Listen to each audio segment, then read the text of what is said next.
changing who I am. I'm making a new plan, rearranging my life, and I won't look back ever again. And you ain't see me activated. You better hope that you never see me agitated. I think about my actions, plan them out, evaluated. That's how I end up on the top, man, I'm calculated. My mind's a weapon, my body is the engine. I'm never second guessing, I just do what I was destined. Cause I feel I got the blessing, persistence and obsession. That's how you keep progressing, I already learned that lesson, yeah. I'm changing who I am. I'm making a new plan, rearranging my life, and I won't look back ever again. You can't stop what's moving. You can't stop what's moving. I'm changing my life, and That's entrepreneurship. So you there, Waah? Yeah, I'm here. I'm on deck, man. I'm hearing you a little faded, but I can hear you. Okay. Well, let me try and turn it up a little bit. I'm glad you couldn't hear me good, because I was just talking about how much admiration I have for you. I didn't want it to get weird. Yo, Chris, you special, man. You special. You already know.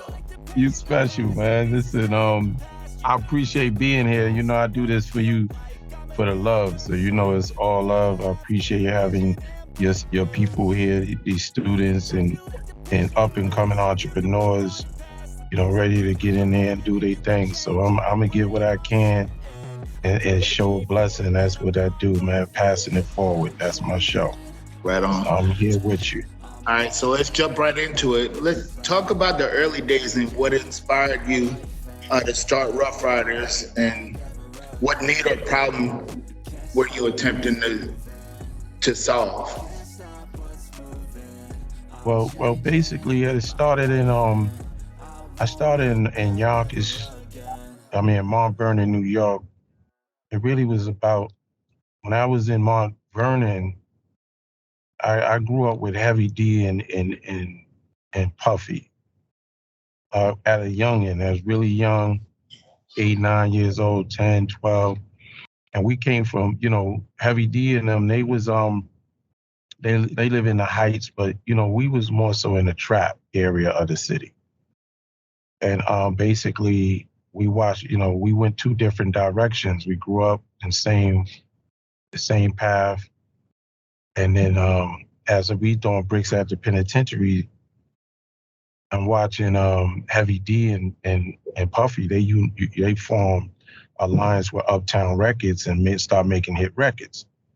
So now they driving past us, and you know, they on TV, they making hit records. They got CL Smooth, Pete Rock, they put the producers and everything together. I'm sitting out there like, yo, listen, man, I'm going in and out of jail every day. We gotta make a change, like something gotta give, right? So basically, we seen Hev pull up with the Range Rover, you know, the 2 Benzes and the Range Rover, back to back. So, you know, we standing on the at the corner where we hustle at this restaurant called Shabazz. And I say to Hev, I say, yo, Hev, y'all not in the trap no more. Y'all out there really doing it big. I need to get on. I need to get out of these streets. You need to put me on, right? So Hev said, yo, listen, you know, he just said this has stuck with me. He never did nothing else for me after that. He said, listen, he said, you find an artist that you believe in and you make hit records, and the industry come to you. That synced with me, right? So I said, okay, what do that mean? He said, if you get an artist you believe in, you know, and they hot, you're gonna go hard for them. You know what I'm saying? I said, all right, cool. So I had my partner with me that was standing, that hustled with me every day. And he had DMX cassette in his pocket, but he never would play it for us because we was thugging. You know what I'm saying? So that was his own little personal thing he had. So so I said, yo, you know, so I said, yo, Tip, I said to Hev, I said, we need an artist. So my man said, I got the perfect artist. And that stimulated the whole situation, that one conversation, right? So I said, and we had cars too. We had the 300 Burgundy T-top 300 ZXs. We had the Golfs. We had the banging systems. We had like 5 cars out there our damn self. So we was good. You know what I'm saying? But we was locked. I was bailing niggas out. We was going in and out of jail every night. And these guys is, you know, they just life was different, right? So long story short, you know, my man Tip put me, he gave it to the tape to cassette to Heavy D. Heavy D gave me the cassette and said, now you got your first artist. I said, all right, let's play the music. I rocked out. I put it in the 300. The 3 Little Pigs came on. I'm zoning, right? So I'm like, all right, yo, let's go find X now. And that was what inspired me was through Heavy D. Being able to see somebody come up from my neighborhood that made it out. You know what I'm saying? Sure. So that was the inspiration that set the tone. And then I seen Heavy D like 20 years later, and I told him, I said, yo, thanks to you, you gave me my first chance.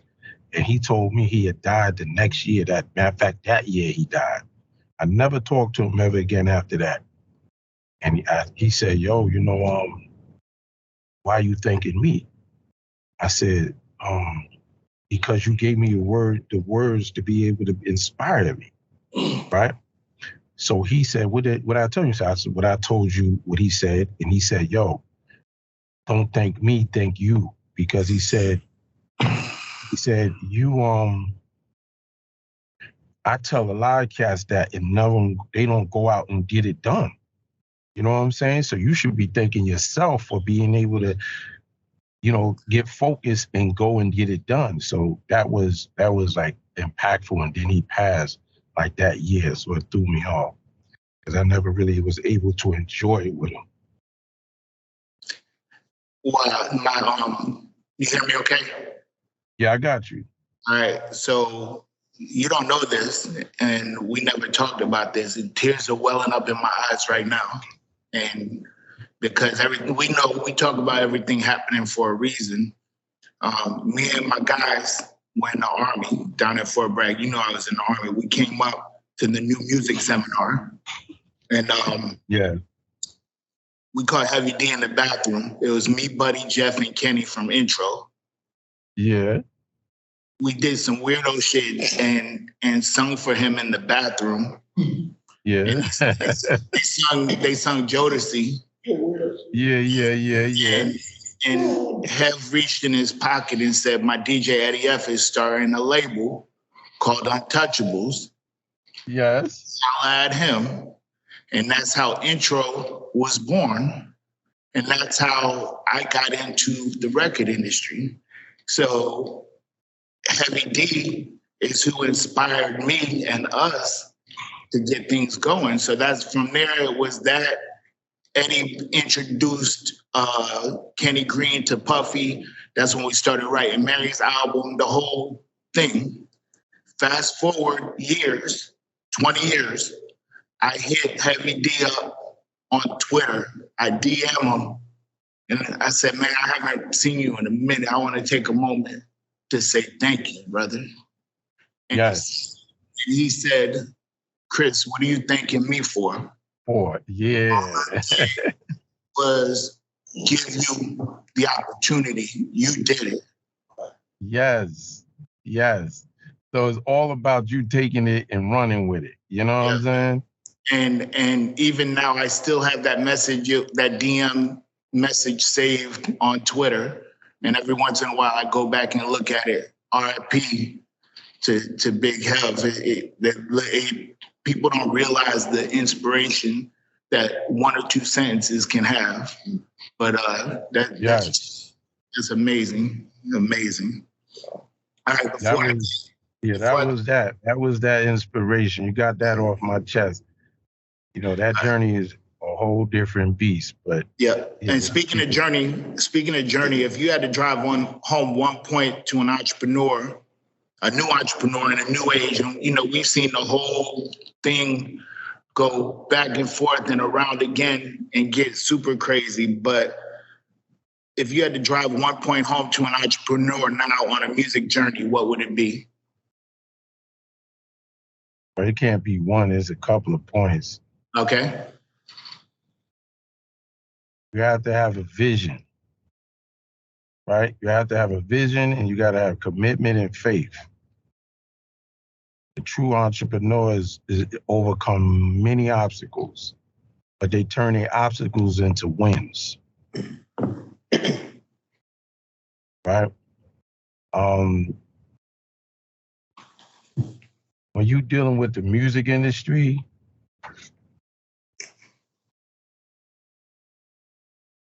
you just gotta, that goes back to make hits and stay hungry.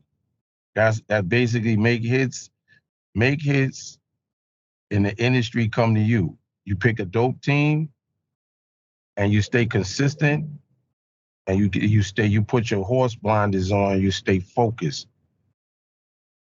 And that's the only way you're going, you can survive in this journey of this music industry, and you gotta have a budget. You know what I'm saying? You gotta have some money, because the journey is all about, the money that keeps the dream alive. So you have to work hand in hand. So you can't just do the music industry and don't have a job. And you gotta have that joint working parallel with you. Your money flowing in, taking care of your business, taking some of that money and putting it into your music, and surrounding yourself with dope partners. Have great dope partners, minds of alike. And then you can you like Chris Weeks, you get mentors. You get some dope mentors and let them help guide you, because their experiences won't be exactly yours, but they can navigate you through some of the drama. You know what I'm saying? So that's the flow. But the one point is, stay hungry, stay humble and hungry, and pick the hottest artists, and make your own sound. Do something that nobody, and be courageous.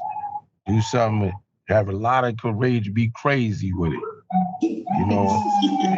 Break the rules. Tell them, yo, listen, I don't know who you are, but I know what I do. You're gonna remember me forever. Because you're gonna do something totally different than the next person. But you build a nice team around you. Everybody plays a role. That's the flow. Go ahead. I'll just start spitting through it. But go ahead, Chris. No, that's perfect. And we talk about that all the time too. We talk about, at the end of the day, you can't hide a hit. So you focus on that part, and the rest comes.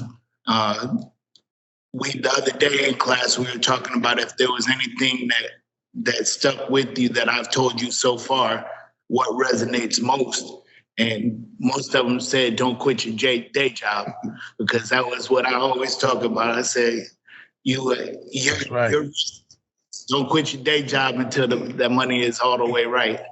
And even then, do it that much longer. But what the other thing that you got to do too, one thing you got to really be, just sum it up, is you got to love it. It's got to be love in it. You know what I'm saying? Like, if you're just doing it because you're trying to get paid, you're gonna get your heart ripped out, because you ain't had no love in it. You know what I'm saying? You gotta love what you're doing. You like what I think what Mike Tyson said. Somebody said, he said, you gotta, even if you don't like it, you gotta love it. Right. You know what I'm saying? So you gotta love this joint. You gotta love it, and you gotta be, you just gotta love what you're doing. Because if you love what you're doing, and you're not just doing it because you're just trying to get $2.50, because the bottom line is you want to get that money. You know what I'm saying? Absolutely. But the people gonna draw to you because you love what you do. It's be like, listen, you're already living in your vision, not your circumstance. So you might got lint in your pocket, and the next cat next to you might say, "Hey, you got a mean vision, you got a dream, but you broke like me, nigga. Fuck you talking about, right?" Boom. You tell this nigga, listen, I might be broke right now, but this is just a stepping stone to where I gotta go. This is nothing. So you living in your vision. So you will never be discouraged or like, shook on whatever anybody say, because you living in your vision, not your circumstance. Yes, your circumstance is you got to get this money and you got to maintain your bills and take care of yourself and feed yourself. But you already know mentally, your mindset, you're a billionaire already. It's just these clowns don't know who they dealing with. You know what I'm saying? Yeah. So now you walk in faith, because then you got to have a spiritual ground too. You got to have God in your soul. So you got to have that other faith too. You got to have that community spirit. And that's just one thing. But then you got to have that. You got to love it, and you got to have faith in self, and faith in the unknown. Because when you making moves, right? But the moves you making, and you going direction you going, you don't even know what's on the other side of the block. You just know that your vision, you know you need to go that way. It's you walking in blind faith, but you still walking in faith in your journey and your vision. So that's important, man. Don't let nobody take that from you, because they don't get it. Like some of these cats, you ask them where they going, they don't know where they going. Make sure you have a vision. A lot of cats ain't got no vision. You put action behind the vision, and then everything else will follow, and love what you're doing. And everybody else is gonna have to just watch the show or get down or lay down, either which way. Word. Sure. So Ruff Ryders is without question the largest lifestyle brand in the world. Tell me about how to pivot when you made the decision to expand the lifestyle and the moves you made to sustain that organization that's, 35 years old now? Yeah, 35 years old. So what I did with the lifestyle was multiple moves. So what happened, it was like when you get an artist, right? When we had DMX and all our brand, right? So you're building a brand, right? It's hard to build a brand, but it might be a little easier now. Back then, we didn't have social media. We had to do door to door. You know what I'm saying? Everything, we had to go to every hood and make everybody believe. We had to knock on their doors. So what happened was, what we did was, we built a team. We built an in-house team of producers and artists, right? That was one of the things that we made our name, Ruff Ryders. We licensed it, we trademarked it. We did the whole flow with that, took care of the business, because you got to do the show in the business, right? We locked that in with the artists and the producers to stabilize our sound and have everybody under contract, right? So that was one of the things that locked us in. When we pivot, we did the deals with the majors, but what we did is we kept our ownership, right? We did joint ventures with the major labels, right? But we kept our ownership, our catalog, our ownership, our royalties. We kept our ownership and our names, right? Now, some companies I know, they got more. They went partners with the majors, but the majors own 50% of their company. We was like, nah, you got 50% of the partnership of the earnings of what we earn in the partnership. After the net, we will be partners in that deal. But we're not gonna be where you own us 50% of anything we have. So we pivot that. So outside of that, we did the contract with the artists and producers, and then we did the venture deal with the record label. And then from there, we had the record labels, we controlled the marketing budget. So when the artists went into the labels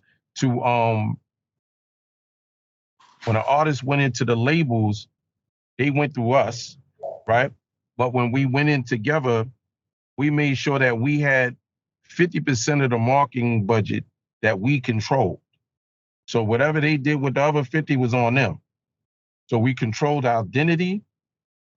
So we had our own TV and films, and we did our own videos, we did our own production, we did our own treatments, we did our own studios, we had everything internally locked in so we can maintain our identity, right? Because once you get partners with other people, sometimes they try to take control over your identity and your vision and take it somewhere else, right? So we took it there. You want me to take it somewhere else, Chris, or are we good with this? Hey, I'm riding with you. Why? You already know. Are y'all good with that? Good.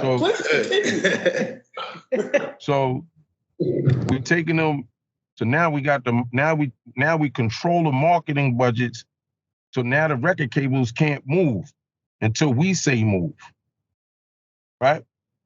So that's why this generation, what they did with this generation, when in the past, the artists that come through, they'll come to a production deal and then they go into the major deal.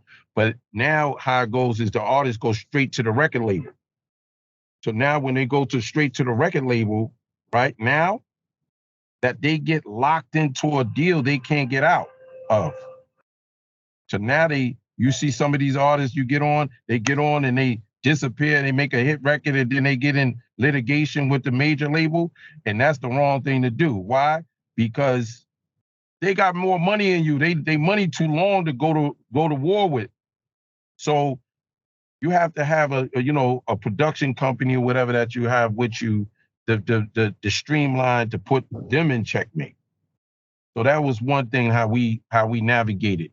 And then how we navigated again was when we did the marketing, we say you got an artist, right? The artists in hip hop, we are tied the artists with like DMX. We tied him to a culture outside of what he was already, but we'll tie him into the bike culture. He already had a music culture, from the hip hop culture. Then he had the dog culture.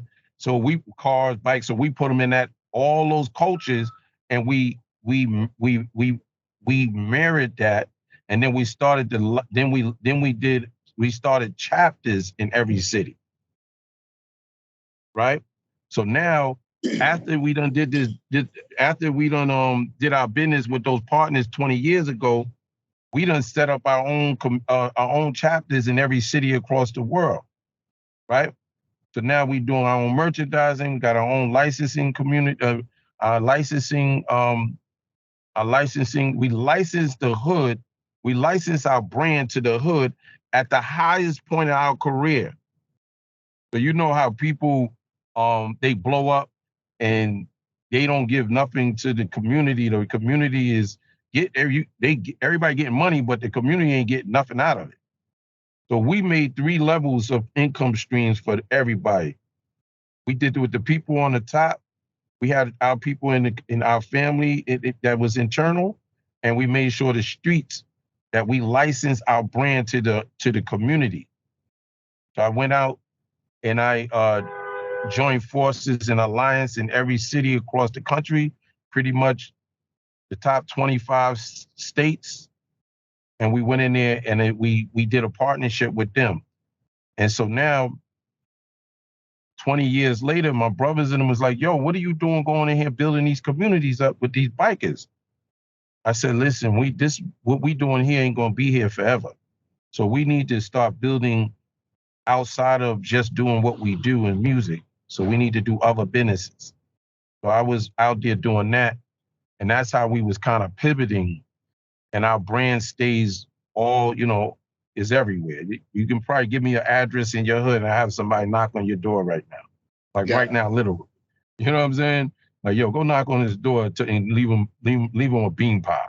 You know what I'm saying? Yeah. It is all good. Let them know we still exist, right? So it was more so about community-based things. So we pivot because we stay true to ourselves. We ain't sell our souls to the industry.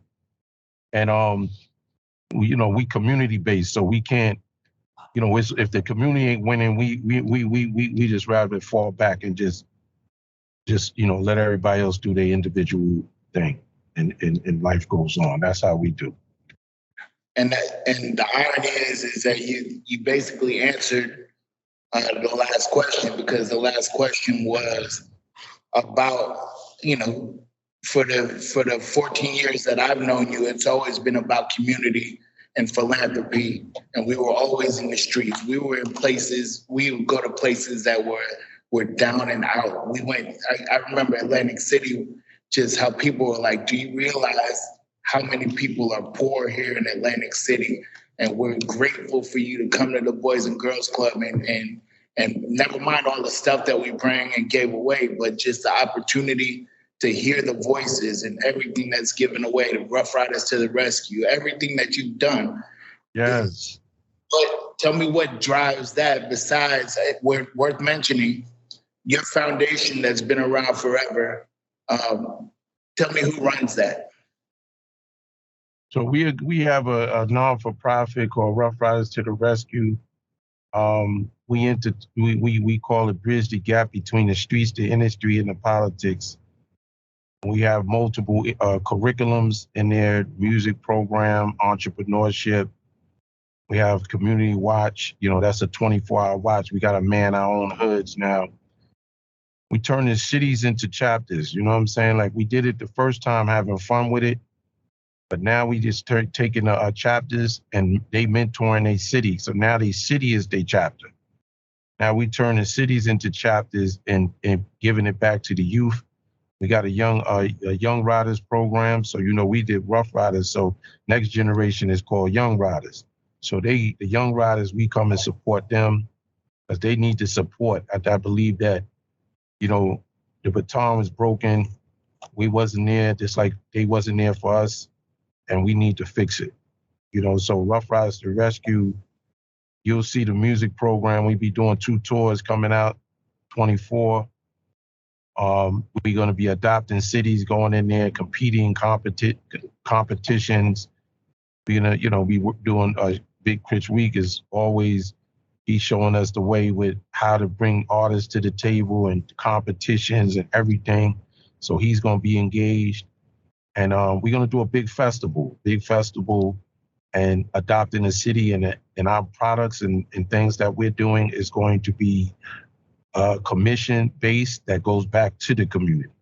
So next time you see us in the mix, the Young Riders will be having the budget, the funding, and then we just that's what we on right now. We can go and get a record deal. We can, we know how to do music. We got Scarlett out there. My brother in Swiss is working with them, but I'm more so I'm like the architect. I'm the cat that you really probably never gonna see. I'm on the back end. I'm just strategic. I'm scheming. I'm like, we gotta do this shit. Somebody gotta get it, right? So I don't want the fame. I just want to be able to pass the baton. Everybody that comes to us, they become their own bosses, because we give them living hell before they leave. So when they leave, they built for anything, They go wherever they go and they become more successful because they say they came from Ruff Ryder boot camp. And once you come from that, we give you all the elements from the streets to the business to family. And it's really the entrepreneurs, the community thing is the most important thing. That's the spirit. You get money, right? You're gonna get money, right? Get money. You're gonna get wealthy. It's all good. Get that money. But if you don't have your community wealthy, then you can't compete with the cultures that's out there. That's we gotta go up against. right? So if you got 20 y'all in the room and y'all put 1,000 up, y'all got 20,000 for any project, anybody y'all want to do. You know what I'm saying? So your community got to be rich. And that's the mission. So we building smart cities in America. Then we're going to go abroad with it and build mega city smart cities. You know what I'm saying? So y'all the ones that we can plant the seed, but y'all gonna finish the play. We might not be here to finalize it, but I guarantee you this, we'll be here to set it. And we'll set the shit on fire and y'all can put it out and then build a new one. You know what I'm saying? So it's a blessing to be in y'all presence, man. What part of town y'all in over there? Where you at? You in Greensboro? We in Raleigh. I'm out here with Guarantee. Oh, yeah. Oh, you over there, Guarantee. Yeah. So Raleigh is a good spot too. Yeah. So the whole point when I asked was to really, and you said it, you said family, because one thing that I've always noticed for the years that we've been together was that it was a family affair, always a family affair. Mom's runs the nonprofit. The brother is the head of it. I mean, it's all family. Oh, yes.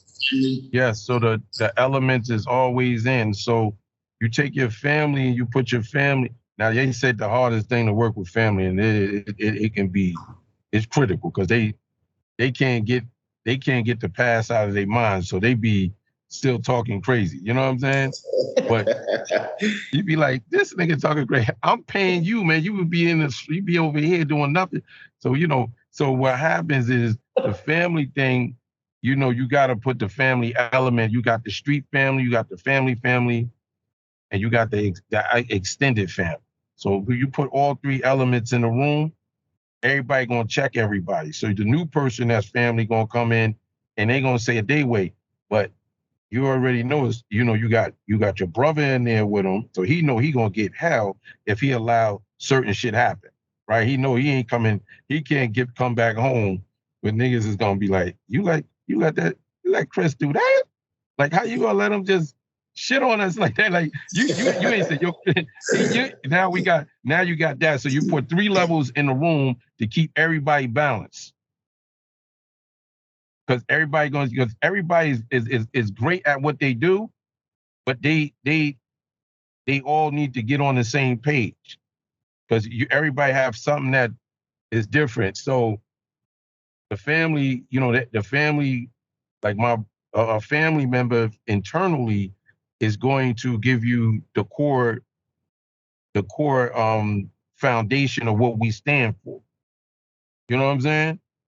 And then it goes to the next level. Then you got the other street family, and he's just wow. He just on some like, I'm get these niggas, I'm gonna do them dirty. Now he's gonna keep him. They all gonna kind of mix it up, and that's how they're gonna find a balance. And then you got the other people that's just trying to get the bag, but they family, because we consider them family. Because once you family. Like I catch the same beef you catch the same day that you catch it, and I'm over here doing it like this. You know what I'm saying? So we do it like that. So we deal with every level of people. You know what I'm saying? We deal with all walks of life: Bloods, Crips, Latin Kings, Mongoloids, whatever you want to talk about. Right? We deal with them. We deal with the cops. We deal with military. We got military platoons. We got judges. We got the whole shit. But we started 1%. The 1% was the streets. Right? We still got the streets, but we kind of like, now it's a little different because it's all walks of life here. And we just use it to our advantage. So we always tell everybody, check that shit at the door, whatever you repping. Because when you come in here, you just a young rider and a rough rider, and we just one part of one big family. And that's just how we move. Awesome. All right, well, I know your time. I wanted to open up, if it's okay, and see if we had any quick questions. Yeah, go ahead. Any questions is on y'all. Anybody got any questions? I did have a question, but I think you touched on it because I wanted to know what was your mindset when you decided faithfully I'm going to go forward with this Rough Rider thing.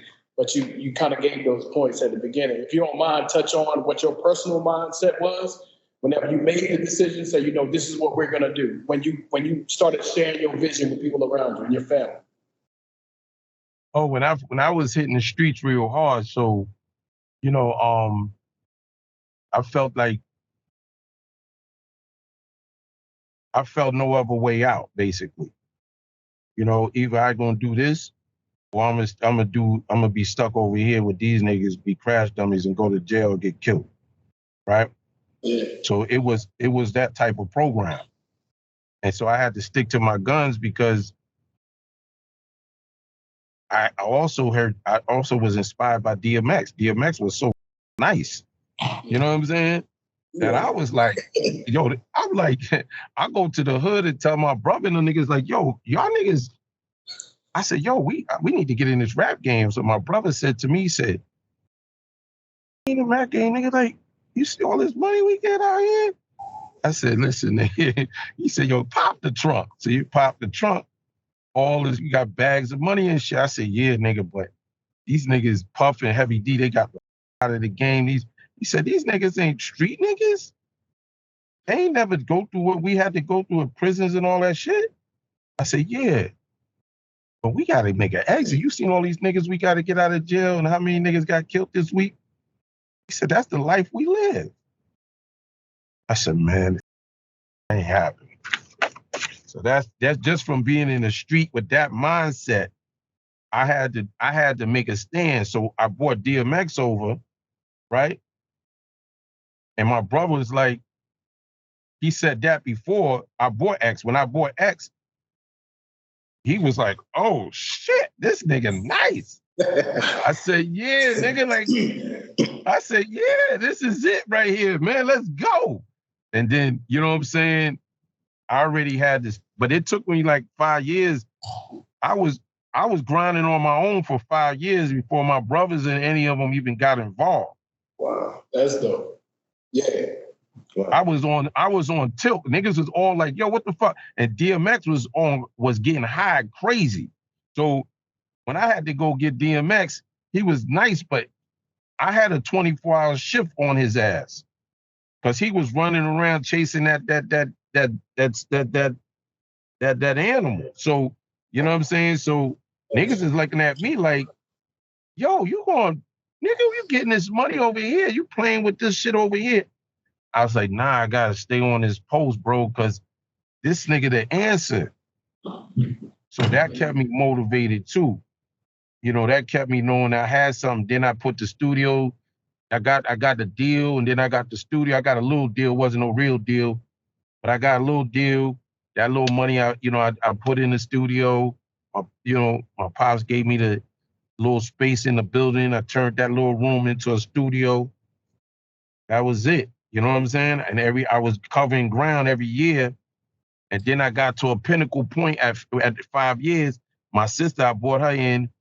And then I started fucking with my brother and them because they was just on some high octane negative shit. And I was on it too. But I was like, I got, and then my sister, I drove to Atlanta, got my sister, and she came down. She heard all the artists. I had the Locks, Mace, all those niggas. You know what I'm saying? X. I was wilding, and I was just having fun with it. I went to Jack the Rapper, but they kept me inspired, man. I just kept the faith, and I just felt that really, the hunger, man, the hunger of making a change and a difference it's got to be so impeccable. You know what I'm saying? Like you can't be broken. Nobody can. I don't give a fuck what y'all niggas say. I said this was gonna be. It's going down. It might take me 12 years to get there. It took me 12 years to get there. 12 joints, 12 years. Niggas thought I wasn't going to get it. But it took me 5 years to convert niggas to what we had. And then what happened was a pinnacle point where y'all getting all the guts because I don't be doing interviews. You know what I'm saying? I don't even fuck with interviews. And Chris got me. So it was a pinnacle where they it was the 5th year, and I had to get with Puffy and them. So when I got my pops knew Puffy and them, so I got with I knew Puffy and them, but they got into they Hollywood shit. They getting money. They was on a different vibe.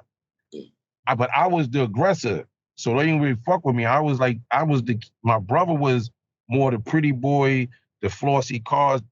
Puffy and all them looked at my brother and them with all the jewelry, Bentleys and all. That's what my brother and them get down and do. I'm the architect. I ain't with all that shit. I'm like, yo, y'all niggas floss and do all that shit. So Puffy and my sister was like, yo, I'm gonna call your brother. I was like, yo, that nigga's bullshit. He don't want to get in this game. He want to play that shit out there. And so my sister when it happened, when I went to see Puff, he got kind of spooked. Cause I was like, I'm on some gorilla shit. Like I'm on some like Debo, like fuck all this other shit y'all talking about. I got 100 goons. We about stripping everybody and getting it done, right? So my brother more finesse, more, party and bullshit and all that. So my sister went and got my brother. And then he went and talked to Puff, and then that's when Puff had the beef with West Coast, and he needed the streets anyway. You know what I'm saying? Yeah. So that was a whole nother conversation. Awesome. Any other question? Okay. As a business individual, you don't always have people around you that are business minded. When you're growing your business, you have to make certain decisions almost on your own because you're the only one that can understand the vision. How do you deal with those personalities, the negativity that are pushing against what you see your business can become as they're trying to pull you away from that because they can't understand your vision? How do you deal with that? Well, first of all, what you got to do, they always do that because every time you bring somebody new into your vision, they try to rearrange it for what they want it to be. So what you do is you'll form, sometimes the first go around, the first layer, you got to do it yourself. Okay. You got to set the tone, right? Everybody say, yo, why you over here doing this rescue shit in Yonkers? And I can go to any city. I say, because I got to set the blueprint up first. Because I know when I let all these niggas in here, I got to have the rules and regulations set to go, at least the first page, right? This is the do's and the don'ts, right? And then you go through what you go through, because the beauty about going through the journey is you need to be going through something with your team so that you can know who's the players in your circle. Right. So you know what I'm saying? Right, so when you go through all that shit, it's good. It's like, okay, cool. Well, you good at this. So when I was doing everything first, right? I was good with the artists, but that shit was too tedious. It's like a babysitting job. Right. You know what I'm saying? So when my sister went and got my brother, me and my brother wasn't eye to eye on a lot of shit, but when he came in, I was like, yo, my sister he went and seen Puffy. Puffy told him some shit. So he got a battery. Puffy put a battery in his back. Mm-hmm. Then he came back like he was like he knew everything about the music industry, right? And I was already in the game. So it was all good. But what happened was I stepped down because I said, yo, you do the music now. You know what I'm saying? Because that's what you want to do. I can go over here and do the business. Okay. Right? So I did it with the family. So I posted up with the family and put my sister to run the day-to-day. I'm the visionary and actor and architect, but then that's a tug of war there because everybody want to have their own shit. But I already told them, I already set the tone for 5 years already. Okay. Right? Right. And I did that with the immediate team that was just going to move as I move. Right. Until it start to grow to a different level. And then, then everybody else that's coming in, they already like, yo, that nigga he got studio up, he got music, he got artists. I had Suge Knight come pay me a visit, you know what I'm saying? I went to Jack the Rapper, I was doing things, but they'll start seeing the different change because everybody can't see your vision. Right. So you have to bring your vision to life. Once you bring it to life, then they're gonna join. But the key, you gotta stand your grounds, and you just gotta pair up with your right people. And sometimes shit get out of order and out of hand. Sometimes it gotta go super left for it to go right. Sometimes it gets out of control, because that's when you blow up. And then sometimes y'all grow apart, and sometimes y'all stay together. It's all based on who you pick. To keep them in line, you got to set the tone yourself first. You got to do everything grassroots. You got to do it. You got to plant the seed. You got to water the joint all the way up into where it gets up and out the fertile into the sky, where you can say, see, I told you, look at these motherfuckers. Now we getting ready to wait for the grapes to come. So now y'all want to eat, right? All right, come on, let's go. So now, because they didn't believe, because usually when they don't believe shit stink, they gonna be the most critical. The critical is people around you when you coming up. Yeah. But that comes with your faith and that's what your inner soul, your hunger, like your belief system. It's like, yo, I don't care how many niggas y'all put me in a room. Man. You put me in here with 1,000 niggas saying no with knives in their hand. I'm just saying, man, y'all niggas. I was in a room full of about 30 niggas with guns all pointing at each other. I stood right in the middle of that shit. You know what I'm saying? That's how much faith you gotta have in your shit. You gotta be willing to put your life on the line for it. That's hard. That's exactly how hard. And one last question. For your belief system. You know what I'm saying? And then when they know you're willing to die for what you mean, and then they'll be like, oh, you on a whole different tilt. And most people, remember this, some people are negative. Most people will come in, they'll help you, but they'll hurt you too, right? But they'll leave because they only gonna be there temporarily. But focus on the things that they did do good. Because they don't know, every time you covering ground, every time somebody do something great to help you get there. It's just that they came in for the wrong reason, the wrong purpose, and they ain't gonna outlast you because you here from the beginning to the end. Right. They just don't know. They just don't know what type of mindset they dealing with. And stay on post. That's perfect. Go ahead, Chris. You got me. All right. Okay, you were talking about staying humble and faith. So how were you able to stay humble as you were climbing up and leveling up in the business?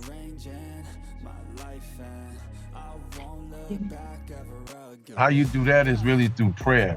So I'm Muslim, so I was raised Muslim, so I always have prayed. I prayed before I went into the dark. Wherever I was going, I always have faith. So, I feel staying humble is, through prayer, you gotta definitely have prayer. Because you're walking in a lot of places you don't know what you're walking into. And then just being humble, man, just humble enough to understand that it could be worse. You know what I'm saying? God gave you the opportunity to be able to do what you're doing. And even if it's a negative situation, just try to keep your cool, stay humble, stay on your, just try not to, you're going to go into your good, bad, and the ugly, but just don't lose yourself in it. No, that's perfect. Well, Waah, we've taken enough of your time again, my brother. I'm honored and grateful as always to spend time with you. I know we got some, Angus is going to get us connected so we can get some business done. And hopefully we can get that done next week. I just got back from Nashville today from a conference. Yeah. Let's get together. We appreciate you. Say again? We appreciate you, Chris, man. We love you, man, and we love your team there, man. Y'all, anything we can do on this side is all nothing but love, all right? You already know, brother. I'll talk to you real soon. And Angus, thanks for setting it up, bro. Of course, Chris, no problem. All right, and y'all be well. I'll talk to you soon. All right, salute. Be safe. All right, thank you again. All right. All right. Bye. You can't stop